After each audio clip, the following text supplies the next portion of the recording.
Good morning everyone. দেখো সকাল হয়ে গেছে, আমি ঘুম থেকে উঠে পড়েছি, সমস্ত কাজ সেরে নিয়েছি। আজকে শনিবার, তো যাই হোক আজকে নিরামিষ করতে হবে সব কিছু।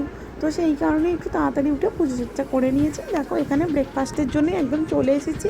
তো আজকে একটু বেলা করেই উঠেছি, যেহেতু বরের আজকে ডে ডিউটি, মানে আপনাদের ওই দুটোই যাবে। তো সেই জন্য এখানে একটু আটা নুডলস নিয়েছিলাম, এখানে গাজর, বাঁধাকপি আর বিনস। আর দেখো এখানে আমার চাটা করে নিয়েছি, চাটা খাওয়ার পরে দুটো আমন্ড খেয়ে নিয়েছিলাম, খোলা শুদ্ধ দুটো আমন্ড খেয়ে নিয়েছি। তো যাই হোক এখানে সবজিগুলো সব ভাজতে দিয়ে দিয়েছিলাম। তো এখানে নুডলসটা সেদ্ধ করে রেখেছিলাম। দেখুন অল্প তেল দিয়ে, যেহেতু ডায়েটের জন্য দুজনেই খাবো, হাজব্যান্ড ওয়াইফ দুজনেই খাবো।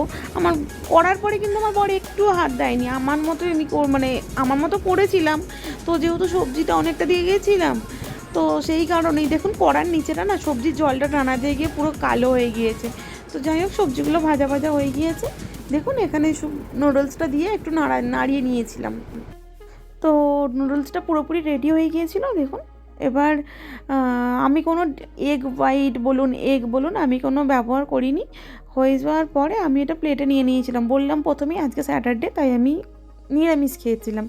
তো এখানে কিছুটা একটা গোটা পাকা পেঁপে এনেছিলাম, ওটাকে কেটে রেখেছিলাম।